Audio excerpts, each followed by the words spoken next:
Ons lees die oordenking vir die 18de Oktober uit die Here is my herder met die vriendelike vergunning van Lizet Marie. Die opskrif vir vandag se gedeelte is terwille van. Ons teksvers uit 2 Samuel 5 vers 10 en vers 12.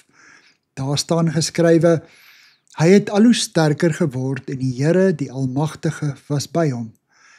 Dawid het toe besef dat die Here hom as koning oor Israel bevestig het en dat die Here Dawid se koningskap in hoë aansien gebring het terwille van die volk Israel.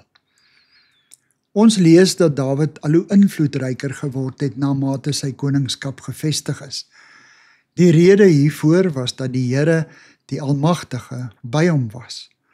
Die Here het dus met goedkeuring gekyk na sy diensknegt wat sy koninkryk reg bestuur het. Dawid het sy rol as koning reg verstaan. Hy het besef dat hy in diens van sy volk was en dat Israel deur sy bekwame leierskap 'n gerekende volk geword het. Hy het begryp dat hy 'n instrument in God se hand is en dat die kollig nie op hom moet val nie. Ek ontdek 'n vergeelde koerantuitnipsel van 'n anonieme soldaat wat op die boeg van 'n gestrande skip staan en wag hou. Teenoor die reuse olietankskip vertoon die soldaat niks beduidend. En tog vervul hy 'n onontbeerlike rol in die bewaking van die kosbare vrag olie.